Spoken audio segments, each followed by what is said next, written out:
Hello, and welcome to the second episode of Why Journalism. This is, again, a podcast that I'm creating for my graduate class at Kent State as part of my master's professional project, and my name is Hannah Lavelle. And the focus of this episode is going to be on journalism curriculum and journalism education. So this is kind of actually thanks to the knowledge and perspective of my guests, focusing on both college and high school, more so college, but we do talk a little bit about high school journalism education, which was really interesting as well. I've talked about this before, but I am a teacher. I was an education major in college. I took one journalism class in my undergrad. I did journalism, like I did newspaper in high school, but I didn't know a lot about journalism education until I got to this program at Kent State, which is the Journalism Education Masters. And even this, though, has been, I would argue, mostly focused on kind of the teaching and education of it rather than on journalism itself. So journalism education, especially for like an undergraduate, is something that I don't know a whole lot about. I mean, I can maybe talk to friends or look things up, but it's not something I'm an expert on by any means, and something that I really have, firsthand experience with. Like I said, I took one journalism class in my undergrad, and I had a good experience in that class, and I enjoyed the class, but I think that class was more of a journalism class for non-journalism majors to take, or maybe an intro class for journalism majors. I mean, it was a pretty basic class. And this episode is primarily just focusing on the curriculum and what it looks like now. I'll touch a lot more on like ethics and trauma-informed instruction and preparation for journalists in episode 3, in which I talked to someone about her experience and how it did and didn't prepare her for her career. But for this episode is, again, just looking at that broader spectrum of curriculum. There wasn't a ton of like literature I could really find to discuss this, and we'll talk a little bit more about that in a bit. One article that I did find really interesting was Jean Folkert's article, History of Journalism Education. And it does exactly what it sounds like. It kind of just chronicles journalism from its origins in the United States, and it primarily focuses on the United States. It talks about, journalists and journalism as a career from early on, and how the education's evolved. People were freelance journalists, or people didn't need degrees, and the education was really informal.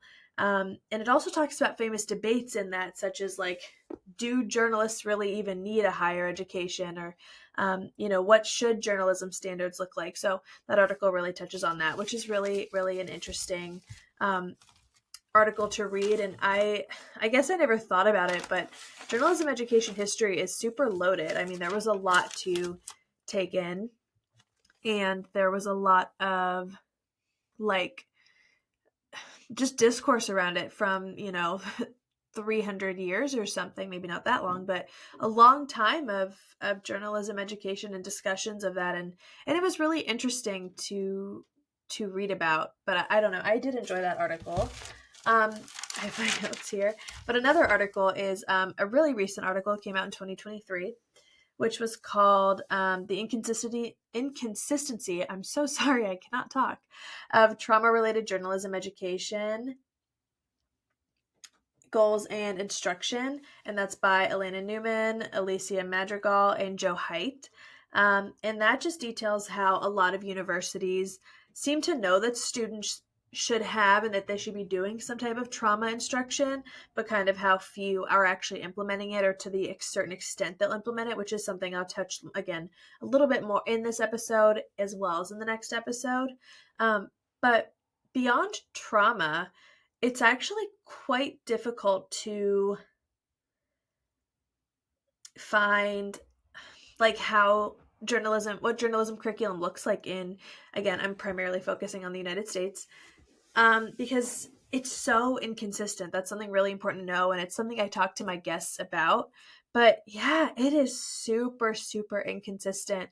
And it was really hard to, and again, I mean, I don't really have a lot of just literature of like, oh, this standard, or this is what you need to cover. I mean, it's really kind of up to people at that university, and not that that's necessarily a bad thing, but Yeah, it just shows how inconsistent and how different the education people receive at one university can be than another university. And it's just a lot. It's really like it's crazy just how inconsistent it is. And again, that's something I talk about with my guests.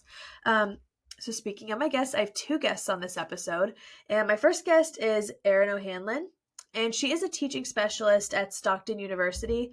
And we had a great chat, which was going to go ahead and start now. So I hope you enjoy our chat. So, can you kind of just tell me a little bit about yourself? Sure. My name's Erin O'Hanlon. I am a teaching specialist at Stockton University in South Jersey. We're based in Atlantic City in Galloway, New Jersey. We're a state institution, and I teach journalism and community storytelling. Awesome. What does that class kind of look like and entail for students? So I teach, actually, that's the program. The name of the Hmm. program Oh, is Journalism and Community Storytelling. And then I teach several different classes. So I teach a class called Writing for the Media. I teach a class called Principles of Journalism. And this semester, I'm teaching digital storytelling as well. And so our philosophy, the reason that originally we were a journalism and media studies program, hmm. and we specifically changed our name to journalism and community storytelling because we were invested in integrating the community and engaging with the community specifically. So we really integrate a lot of that into the work that we do. So we have students, we have like three different tracks within the program. We have a Hmm. communications track. We have a production track. We have the journalism and community storytelling track, and then we have a public relations track. And the students who come into the community storytelling and journalism track have the opportunity to work with a digital magazine that we have Oh, called that's Stories awesome. of yeah, it's called Stories of Atlantic City, and it allows them to work, starting out doing small projects and then working up into more involved projects Hmm. with that. And it also gives them publishing credibility as well. That's awesome because it seems like it's a lot more like tailored to what they're actually going to be doing rather than just like kind of the more typical classes. Um, but what do you find that like journalism curriculum typically looks like? Like, what would you say is like kind of the framework of journalism curriculum? Yeah, so lots of schools are using what we call a hospital style model, which is really very applied. It's an opportunity for students to be able to do hands on learning either Hmm. through simulation or through actually working with their college newspapers, their college broadcast systems, their college radios, things like that. I think that's pretty typical. I think that's pretty common. I'm most interested in um, journalism curriculum that is doing really innovative things. Hmm. So, integrating technology in new ways, integrated storytelling in new ways, and integrating community or the connection with community in different ways. To me, nobody should leave a journalism program without knowing how to actually interview people, Hmm. actually how to write a story, um, and actually also be able to have developed some kind of multimedia elements as well. That could be everything from hyperlinks to videos to audio integration. It could be integrating using we like a product called Microsoft Sway. We use that quite a bit. Hmm. Some people use Adobe Pages, Hmm. but being able to do some basic web design or web development as part of their responsibility as well. Who helps to kind of create and tailor that like curriculum, and who has kind of the power to make those changes that are needed? Yeah, so there's myself, I'm a journalism Hmm. faculty member, and there's another faculty member we have as well. Her name is Toby Rosenthal, and she worked in broadcast and actually reality TV production for many Oh, years. Yeah, which is kind of an interesting yeah. background. And so she has the ability to be able to say, okay, this is what people are looking for in the field. our program really centers around storytelling. So if Mhm. you can't, it's that's such a fundamental piece that you have to be able to have that first and foremost. And what platform you use, what technology you use can change, but being able to actually tell the story is the most important piece. From like class to class, how much like autonomy do the actual professors individually have to kind of with making like a syllabus or making that curriculum for that class? Yeah, that's a great question. So we only have one class that we have sort of a universal template, let's say, of a syllabus for. It's Mhm. called Writing for the Media, and that's a class that every comm student takes, regardless of whether they are in production, public relations, or journalism and community storytelling. And so that, because it involves like basic broadcast writing, Mhm. PR writing, inverted pyramid style journalism, Yeah. stuff like that. That's the only one we have. Otherwise, everything is completely tailored by the faculty members. So the way that I teach digital storytelling is different than, say, the way Professor Rosenthal teaches digital Sure. storytelling. So, when I was kind of researching for this project, I really couldn't get a clear look of like what journalism curriculum looks like because it varies so much from like school to school and university to university. But why do you think that is? Like, I feel like if you look at other majors, they're probably pretty similar. Why is it that journalism just they can't tailor like a more specific program that is kind of fits more people, I guess? I don't know the best way to word that, but it's just so inconsistent from what I found. Yeah, I think it really depends on what practitioners are comfortable with, what their Mhm. own background is, what their own specializations are. Because, if they started out in broadcast, then the way they teach journalism is really different than if they started out in print media. Mhm. If they have only ever done digital, then the way they're going to teach journalism and let's say storytelling is very different. Right. And so I think that I think it really depends on what they come forward with first and foremost. So, you know, for example, if you have somebody, it's also a little software driven too. I think Mhm. not every campus has every resource or every asset, and so or equipment. Right. And so depending on what you have is sort of how you patch it together. I can tell you that there's some sort of universal truths in journalism education, right? The ability to write, the Mhm. ability to edit, the ability to write captions, the ability to write headlines, um, the ability to take large amounts of information and break it down into smaller parts of information.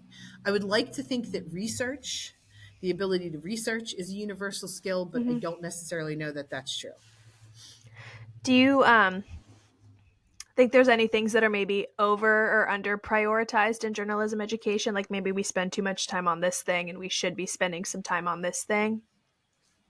Yeah, that's a good question. I think that we might not be there today, but in this time next year we will be. And the major Mhm. difference is really AI. Mhm. It's going to change the way that people produce information. Mhm. It's going to change the way that that practitioners work in the field of journalism.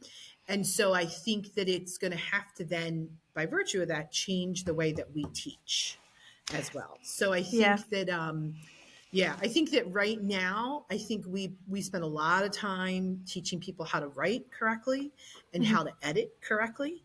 And I think in a year, 2 years, we'll be teaching people how to take very good notes and how to upload them into AI and have a machine write the Right. article. That. Yeah, actually a middle school teacher, and I'm already like seeing AI, like my kids trying to cheat that way, essentially. So I absolutely agree. I didn't even think of that, but I definitely think that's going to change everything. Yeah. Um, Yeah. Does your program that you're in, or any programs you've been in, include any information about like trauma and kind of the trauma that journalists will experience and Mm. that kind of instruction, or how to deal with victims of trauma, anything along those lines? Yeah, yeah. So one of the things that we use a lot of, and I actually can get the link for this, Oh, amazing. is um, we use a lot of guidebooks. Hmm. We have, so in the state of New Jersey, we're part of the state university system, and then we are also, so some colleagues of ours at Montclair University um, are part of the Center for Collaborative Media, Hmm. and they have a whole set of guidebooks, more or less, resources that are how to engage in how to engage with what I would call special populations, right? Or Hmm. like vulnerable populations. Hmm. And so that could be everything from, here's the reporting guides. I'll drop the link. Awesome. Thank you for Um, that. yeah, so that could be everything from people with like disabilities, um, people of color, people who have Hmm. faced trauma is certainly part of Part of that. it. And so I think it is important to be able to have the conversation. We do less of a good job talking about how to take care of ourselves as Hmm. journalists. I think we're not doing as good a job about that. I think we're doing a better job. We could always be doing a much better job, but we're doing a better job talking about special populations or vulnerable populations, Hmm. or people who might have special considerations. But I don't know that we're doing as good a job talking about like what's the trauma we could potentially face. Hmm.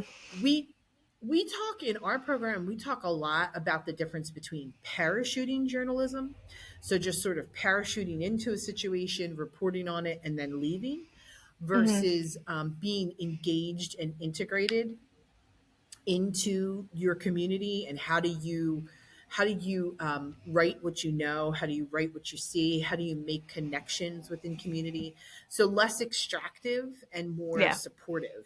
Yeah. Yeah. It seems like, too, I think with your program, from how you've described it, that it's a lot more hands on. So I think they'll probably seem to have like a better understanding that they will experience that trauma. Yeah. Um, I think part of it too, I was talking to someone else for this, and she was talking about a journalist who she was kind of talking about her college years. And she said a lot of her professors at that time were very like the old school journalism kind of thing of like, you don't show emotion, you don't cry, you go in and do this. And she's like, that's just not how I operate, and that's kind of not how I am. So that was a I big don't think it's adjustment. how we are as human beings, right? Like, I don't No. think it's reflective Hmm. of who we are as human beings. So, yeah, no, I think we always have to have the conversation about what is this bigger impact. What does this have to, how does this match with you? And I think we're seeing that in journalism as well, right? So I Hmm. think we're starting to see, even in people's writings professionally, where it used to be you never used I in an article, Right. right? You never integrated yourself as a reporter in an article. And yet increasingly, even in, national publications like the New York Times, the Washington Post, I'm seeing more and more examples where the journalist weighs in on, what is their What they're talking connection to about. this or what their perspective is on it. Yeah, for sure. So, and it feels Hmm. very humane. Yeah. I think So, yeah. it's I don't know. I feel like that is an interesting thing, just because I feel like it feels also a little bit robotic, I guess, for lack of a better word. Like as a reader or consumer of an article, I feel like you kind of, not that you necessarily want an opinion or to be swayed, but like that make it humanizing, I think is, like you said, Yeah. I could see that Yeah. shift. How do you Yeah. if you were to kind of introduce like a some type of class or something for trauma that journalists experience, how do you think you would do that, or what do you think that would look like in your program? Yeah, so I can tell you how I would do it for sure, Mm-hmm. because I worked as a social worker for 16 Oh. years, Mm-hmm. and I worked in and sort of how I came into this particular field is, through that human connection and through talking to people about communication and either teaching about communication or teaching about their own writing experiences, things like that. And so I would definitely talk to people about number one, I might um, use some of Ted Connolly's work. He considers himself an immersive journalist. Joe Mm-hmm. Connolly, Ted Connolly, I think Ted Connolly. He considers himself an immersive journalist, and so he takes on full roles. Like he took on the full role for a year as a prison guard, and then he Oh, wrote about wow. that experience. Mm-hmm. Yeah, so I would definitely talk about that, right? Because that's some of that. How do you get so immersed, but then how do you still have boundaries as well? Yeah. I would also talk about sort of the stages of grief. I talk about Oh. trauma and sort of how does trauma, what's sort of like the clinical diagnosis of trauma and what are some of the behaviors or things that people might do when they're traumatic, when they're having a traumatic response to something. Because I think that's good life information, first of Mm-hmm. all. Like I think like we deal with trauma, with partners, with family members, with friends, with coworkers. And so I think that's just like good mental health first aid for people Mm-hmm. to have that information, number one. And number two, I think it also helps them to be a more empathetic interviewer. Yeah. If somebody who is going to be interviewing people and they understand, like, oh, this person suddenly got angry, or this person suddenly got sad, and or this person suddenly, put up a wall, put up a boundary, it helps them to understand sort of why that was, right? Mm-hmm. It wasn't about the question necessarily that you asked. It's not about you. It's really the person's own process that's going Right. on, and how do you respect that? How do you give that room? Yeah, I had Yeah. again talking to some other journalists too. It was like very I was asking them kind of how they would approach people who are experiencing trauma, and it was like very like you need to be human first. It's very so I think that would be good too, like that, just being empathetic, coming, letting them come to you when they're ready, and that kind of response. Yeah. So I actually, One of oh, the go ahead. things, yeah, I was just going to say, one of the things we absolutely teach during interviewing, which I think is a hard thing for people sometimes, Yes. is to let there be silence, right? Mm-hmm. So sometimes when you're interviewing people and there's what young people, what college students might call that awkward silence, Mm-hmm. one of the things you learn when you're dealing with people who have a history of trauma is you have to let that sit, because it might be that that person is gathering themselves. It might be that they've been triggered. It might be that they're rethinking, thinking carefully about what their answer Right. is, so you have to sort of let that trauma, you have to let that silence sit, and you don't, there's not always a need to sort of like fill it. This is a little bit off topic, but I just thought of it with kind of talking about interviewing. But have you noticed that like maybe I guess post COVID or whatever you want to call it, that people are more afraid to interview, or that kind of stuff is a little bit more like people are more Yeah. shy and don't want to do it, and Yeah. They don't want to go in person. mm-hmm. They want to interview over Zoom if they have to interview. And really what they want is to send the questions by email and Mm-hmm. get answers back from the person. And I'm like, Yeah. that's not interviewing. That's not interviewing. And yes, I recognize you don't necessarily want to talk with somebody live, but that is a really important skill.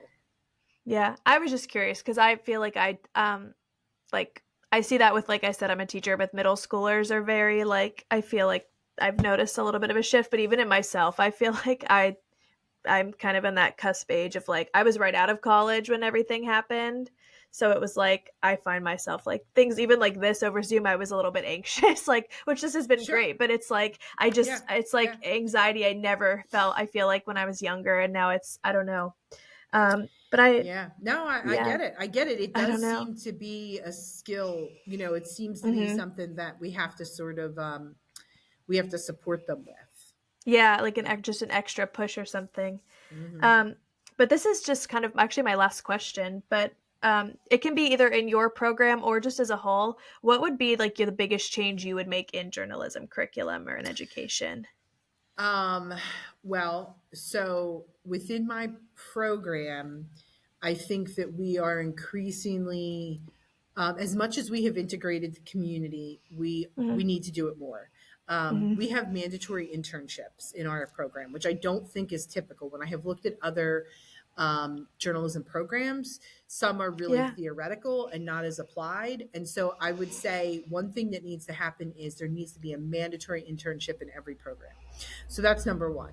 Um, I am really invested in the applied learning. So we have integrated labs, Mhm. 1 credit labs. So now students take 4 1 credit labs. And students Mhm. really initially resisted it. And I think they're still sort of getting used to it. Why do we have to take this? Why do we have to go to a physical place to do Mhm. this?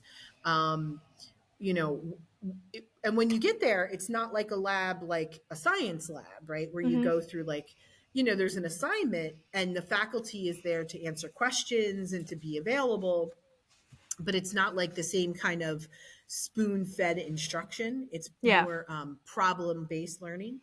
And so I would say we need to do more problem based learning. We need to do more case studies, more simulations, um, more based, like putting them in situations, what I would call forced choice Mhm. situations, um, and then helping them to navigate through that.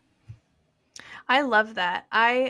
Where I went to school for my undergrad, the I wasn't a journalism major, but I knew journalism majors, and I'm an English teacher, so there was like some overlap just with people in my classes.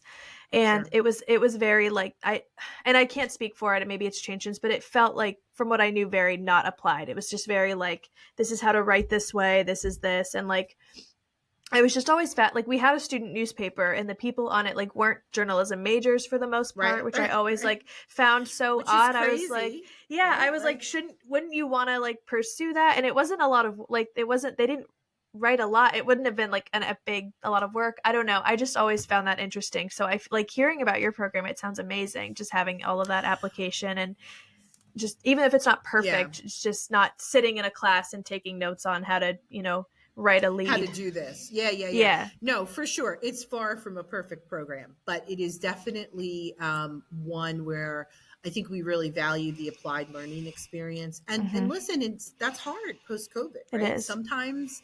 Sometimes people don't want the applied learning. Believe it or not, as much as I am a huge active learner myself, sometimes people are like, just tell me what I have to do to check the Yeah. box and get this done, Hmm. right? And I'm always like, no, I'm not going to do that, right? I want Hmm. you to think critically. I want you to think about this. I want you to, I want you to force yourself to you have to be comfortable with being uncomfortable, because that Yes. is that is part of the job, right? So All right. yeah. Well, awesome. Well, that's all I have. So thank you so much again for coming on and talking. This was an awesome conversation. And again, your program sounds amazing. So Yeah, just thanks happy so to hear much, about Hannah. it. And listen, if you have any follow-up questions or you're not sure, just happy to offer any support I can. Thank you so much. All right, thanks. All right, so I hope you enjoyed my chat with Erin. I really enjoyed our conversation. I thought we had a really great conversation together, and I loved hearing her experiences about, she's been in upper education for a long time. So hearing kind of what it looks like and what she has achieved and what she wants it to look like was just a really exciting conversation. And her program sounds so amazing. I would love to see it. I live in Ohio, so don't really have any plans to go to Jersey or to enroll in any classes anytime soon. But I really enjoyed our conversation. So my next guest is Mark Weber. So Mark actually wrote me an amazing bio, which I'm going to pull up and read now. So Mark has more of that high school and college perspective, which was really interesting. So Mark Weber, CJE, who retired at the end of May 2019 after 40 years as a classroom teacher, was in 1993 a founding faculty member of Vital M. Trevino School of Communications and Fine Arts in Laredo, Texas, a school district freestanding magnet school program. He founded the print journalism program, taught it for 26 years, and added the creative writing staff, to his fifth journalism block class for the final 3 years of teaching. His former students produced the Magnet, Tribune Print, and online newspapers, and Revelations literary magazines. The school's publications program has since been terminated, sadly. In addition, concurrently with his high school responsibilities, Weber was also an adjunct instructor of communication and faculty advisor of the student newspaper for 5 years at Texas A&M International University in Laredo. He stays active in scholastic journalism as an occasional contributor to JEAdigitalmedia.org.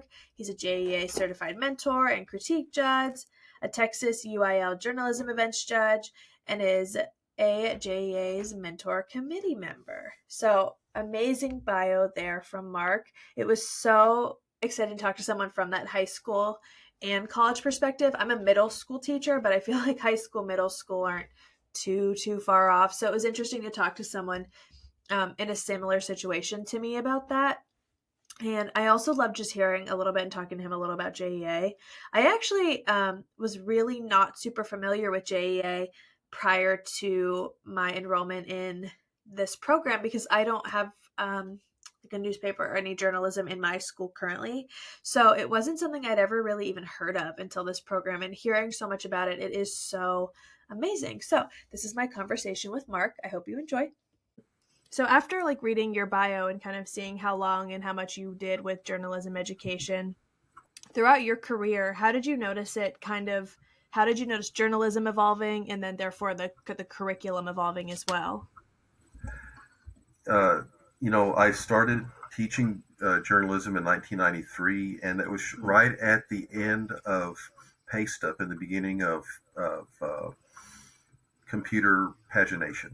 Mm-hmm. So we got in right at the end of the Paste Up, and so we didn't really do much. Mainly, it was a learning curve with Aldus. I think it was Aldus something Mm-hmm. that we used to uh, create the first couple of years of paper in 93, 94, and then 94, 95. And when I got started, it was mainly writing to publish in print paper and Mm-hmm. also black and white photography. And we had a black and white darkroom Yeah. attached to the journalism room. So we had really, I guess, a good setup Yeah. where I could teach basic photography and photojournalism, uh, I guess the basics of that too, and then the all the different parts of journalism, which is mainly just write for print publication. Mm-hmm. And we went online in 1998. The local paper gave us some space on their server, so we were able to get published that way. And it was just putting PDF pages online. Mm-hmm. See, because there was no, not like now. Yeah. And so it's just, and if you've ever seen the movie, uh, you've got, excuse me, you've got mail. Mm-hmm. Uh, they would take the phone line out of the phone and put it Yeah. into the computer, and then you would have that weird sound, but that's the modem Mm-hmm. receiving the telephone signal, and so that's how you would get online. And so it was very slow, and so everything had to be very small as far as file size. Yeah. So that was kind of like a big deal then because, well, who had ever seen such a thing?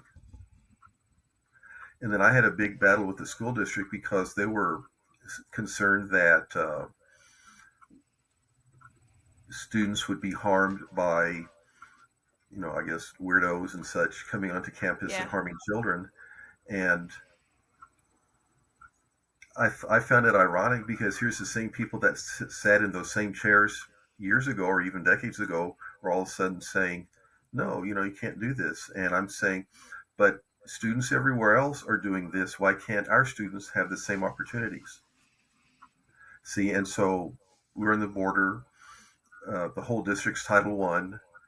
Uh, and so it's, I thought it would be a big thing to be able to go online and uh, give students these opportunities that really everybody else was. And at about the Yeah. same time, I found the JEA and Mm-hmm. the Texas State journalism organization. So I thought, well, that opened up a whole new world to me because everybody else is doing stuff that I kind of struggled to Mm-hmm. learn on my own.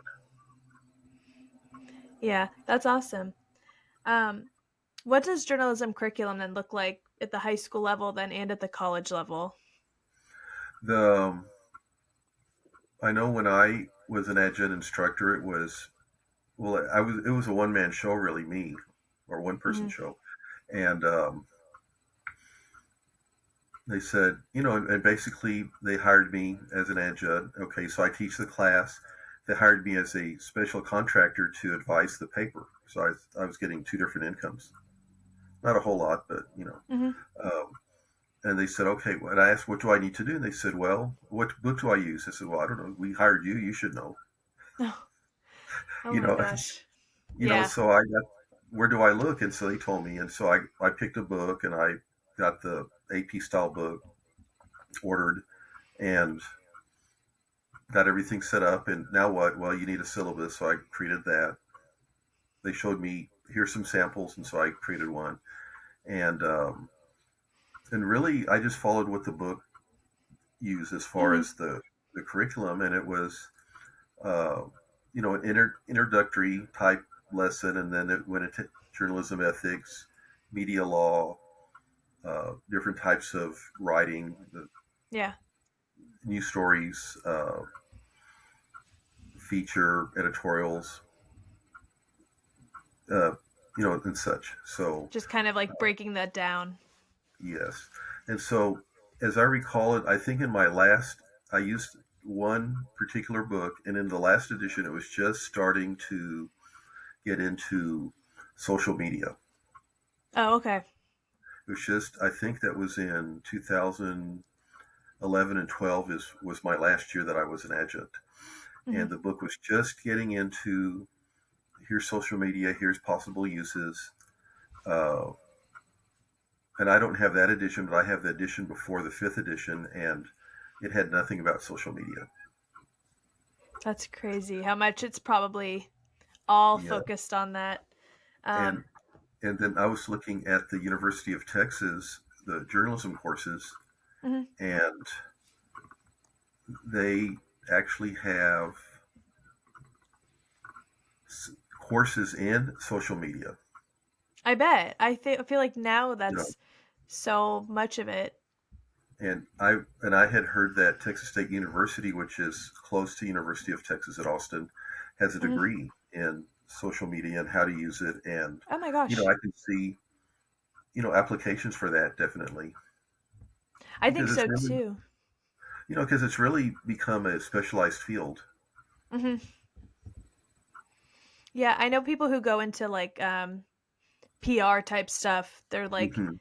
for like I know people who've like focused in that as part of other things, not as its own thing. But even that, it's like there is so much of it now that you kind of have to know. But going off of what you were saying with it being a one man show, it seems like you had a lot of like autonomy in that program. That you didn't have to really follow any strict like standards, or were there kind of standards that you needed to meet or so, or anything like that? Well, as far as what the university wanted, yes, and so Okay. all that was shown me, Oh, and they okay. said, okay, we need you need to have a midterm, you need a final, you need a minimum of whatever, however many grades.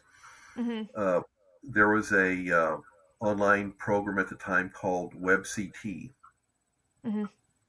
and it was uh, you could create your whole program on it or the whole Hmm. course on it, and like I would have style book lessons every week. So in the syllabus, I had style book lesson two, whatever it was, and Hmm. expect it the week of.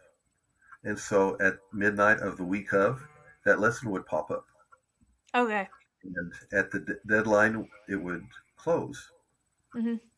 And so all the things that the students had to do would be on this WebCT. And of course, you have to create it. So it's a lot of work at first, but then it's there. Yeah, once you And, have it, it's kind of done. yeah. And God. I'd had everything on Word files and then PDFs. And so I could just upload as I needed. And then they all wanted a dog and pony show for class, and so I lecture and everything, and you know, get the book out. Here's what I need you to read next week. Here's what you should have read before class, and I went through the whole chapter, Mhm. and I kind of enjoyed it, and I hope the students did. Uh, and then, you know, and I would say, make sure to look at the syllabus to see what's next. And Mhm. a lot of these, I guess, they thought it should be an easy class because it was an elective or something they needed to take but not important. And Yeah. then they start uh, missing assignments, and of course, the the little things they didn't do, like, well, the AP style lessons aren't important. So all of a sudden, now they have a 70 something instead of much higher what they should have had, and they're complaining to Mhm. me, and it's like, well, have you done this work? No. Can you open it up for us? No. You know, journalism has Yeah. deadlines. You need to keep to the deadlines. Um, After doing some research for this project, I found that, like especially at the college level, that journalism education is just so inconsistent from school to school of what it looks Mm-hmm. like and what the classes look like and the focus is. Why do you think that is, and how do you think that could be like changed or improved? I think each college is just going to do what it wants to do. Mhm. Like in my case, it was just a small state university. Maybe there's 4 or 5 thousand students Right. in, and it's mainly a commuter college. Mhm. And I don't know, if how the professors see the university or saw it, but uh, they said, okay, we'll just hire somebody and let that person worry about it because we have better things to do. And I Right. think that was but then you go to University of Texas and they have this very organized uh, program, and it's one Mhm. of the top journalism schools in the nation, and so they have like 6 degree plans or 6 degree paths you can follow Mhm. in, radio, TV, film, print journalism, which has kind of evolved into a hybrid print online. They Yeah. can speech communication disorders. That's part of it, and so they have all these different lines of degrees, and so this is what they do. But then you go to another one, and they're going to do what they want because, well, they can. Yeah. And so I think you have this inconsistency, and I know uh, on the JEA listserv, there's Kent State gets mentioned, and people are Mhm. doing online masters for that. Mhm. And they have their master's program, but this is what we want you to study. And you go to another one, well, this is what we want you to Mhm. study. And so the whole system really is not geared to any sort of uniformity. Yeah. I even find, and obviously it's going to be different with the teacher, Hmm. but for my program with journalism education, I'm an ELA teacher for middle school. Hmm. I don't teach journalism. I want to at some point, but I Oh, don't at yeah. the moment. Um, but even talking to people in my program, it's very like just the way that they have to run their journalism program from Hmm. high school to high school. What some people have the freedom to do and almost get to run it like a professional newspaper, and others are Yeah. kind of Hmm. delegated to those silly little like here's the homecoming court kind of Hmm. stories. And I think knowing my school, I would be kind of stuck more in that, which Yeah. um I'm not surprised by. But it's just even just that inconsistency and the control that so many schools have is I find it really interesting. Yes. And, like I know in my situation, and I had a totally different situation from most everybody else because I taught in the high school, it was a freestanding magnet school. And so Mhm. students from the 3 district schools would come over, Mhm. they'd spend the morning and they'd take a fine arts or communication class, and then they'd take a core class and they go back. And then Mhm. the afternoon shift comes, core class and a fine arts or communication class, and they leave. And so there's nobody after school. Mhm. Nobody, and the kids go and eat lunch and they get on the buses and go. And then the afternoon kids come in, they eat lunch and then go to class. So there's nobody after school, and so I couldn't have a staff really in the sense of a dedicated group because there's Right. nobody around.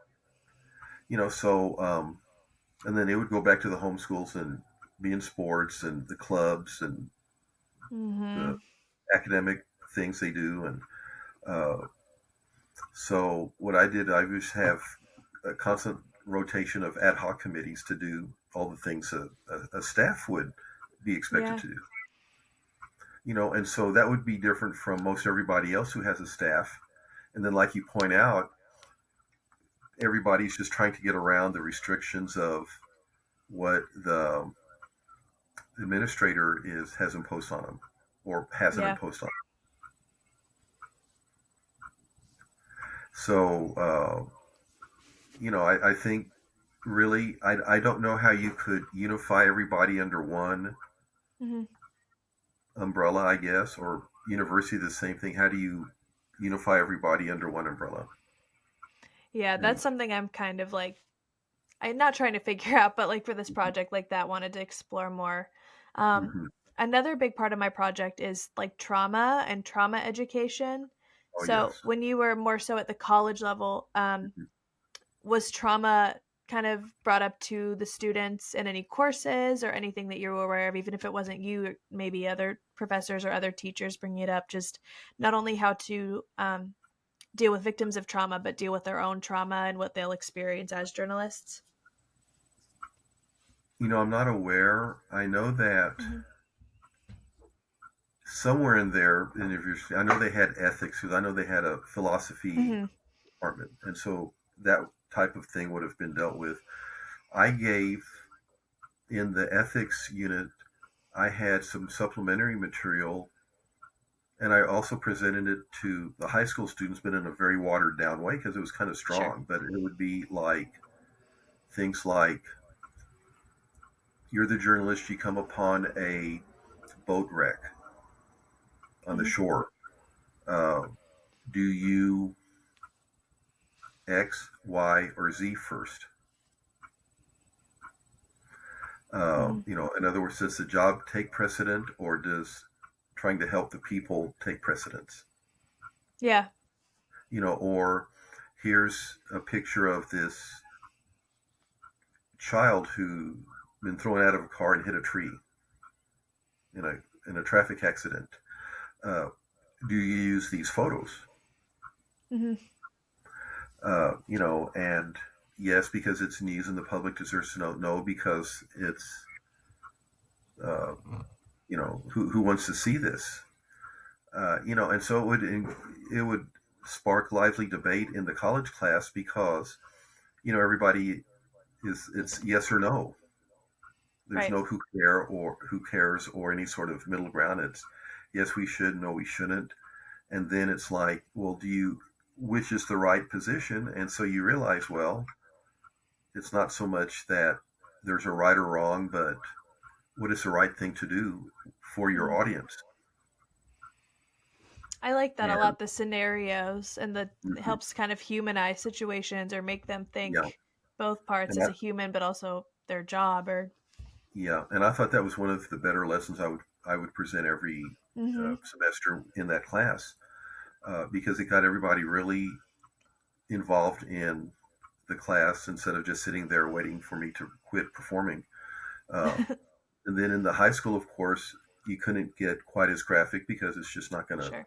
fly. But Hmm. we still have discussions on uh, things that I could present that were Yeah. not as graphic or violent, I guess. Did you find that a lot of your high school students wanted to pursue journalism, or was it just kind of the extracurricular that they wanted to be part of, or a little bit of both?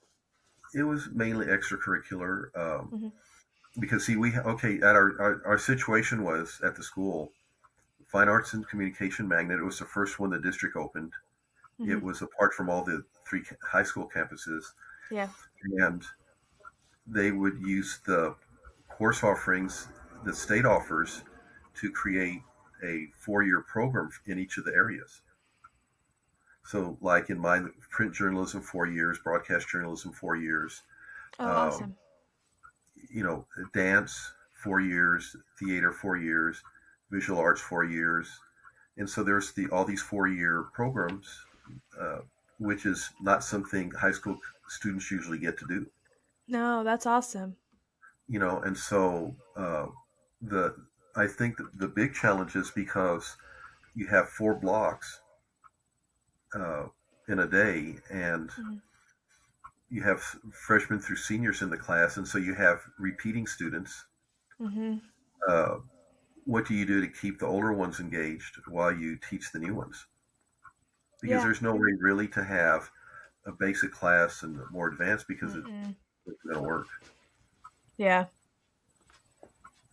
So mine I think was a little bit harder because dance, well, you just get better, Right. and you can teach a new dance every year. And as the sometimes the other teachers would criticize me, and I'd say, look, we start with 12 or 16 blank pages, and we have to fill. There's no teaching the same dance year after year after year like you do. Right. We just start, and we Yeah. can't have the same stories over and over because that's not going to fly. It's not the So news. every every issue and every year is totally different from the other. We don't have the same three dances I've seen for the past 15 years, and Right. so that sets them up. Yeah.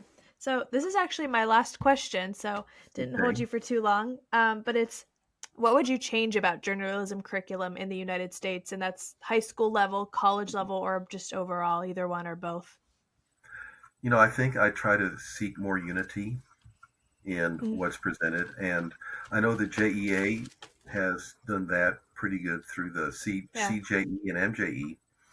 Uh, you'd have to get the states to, and see, not all the states have a journalism certification. Hmm. Texas requires teachers to be certified in journalism in order to teach journalism or to Hmm. teach something where there's a publication. Yeah, a lot of state. Ohio. I'm in Ohio. We do not have that. Okay, so then, like, let's see, what was I going to say? You get a 1 year, if you're out of your field, then you get a 1 year grace period to take the Hmm. certification exam. And if you pass it, then you're certified. And if not, excuse me, and then you pay Okay. the fee to upgrade your certificate. And if you don't pass it, well, you go back to what you were doing. Hmm. So, uh, I had the 1 year grace period when the school opened and they transferred me, and I had some professional experience. Hmm. Okay, so but I found once I got into the profession, the JEA, and then the state organizations, basically everybody's doing their own thing. And when I got to Hmm. the university as a as adjunct, well, just do whatever you think. We hired you to be the teacher. Hmm. And so I have to wonder, well, even in history, are they all doing their own thing or teaching some sort of basic program? Right. Uh, and so in Texas, you have here's all what they call the essential elements. The course is valid if you teach all these things during the time of the course. But then there may not be that in Ohio, for example. Right. And this is where the JEA has their uh, the CJE, and then the curriculum guide. Hmm. So probably the closest for high school would be the JEA, but then I would just pick things from it, but it was not my main go-to, Yeah. you know. Um, so I think if you could figure out some way to get unity, and if you could get all the major universities together and say, here's something we can follow, I think the Hmm. smaller ones would tag along just because Sure. they're competing for the same students as the big ones. Hmm. Yeah, I agree, and I it's so interesting with JA. I'd never even heard of JA till I started my program, and oh Hmm. my god, like it's just an amazing resource. It's like just to look at it and see like everyone a part of it and see these amazing award-winning publications Hmm. and like that seeing these strategies. It's been so great. But yeah, that was my last question. So thank you so much Okay. again for coming on. I loved that answer. I agree. I think just like you said having more Hmm. of a like common this is what we need to have Hmm. list kind of thing would be so Yeah. beneficial. But again, thank you so much for coming on. Okay. Well, thank you, Hannah. I appreciate you having me on. Thank you. Have a good night. You too. Bye. Bye. All right. So that is going to do it for this episode. I hope that you enjoyed it. I hope it was informative to learn about exactly what journalism curriculum kind of looks like and gives you insight to that world of journalism education. I loved talking to Mark again about his experiences in both college and high school. And again, I loved a lot of hearing from Erin and her expertise and her ideas. So I really hope that again provided just a little bit of a peek into that world. Obviously, like I said, journalism education is so different everywhere that even these two voices don't showcase truly how big it is and what it entails. But again, I hope this was informative for you, and thank you for listening.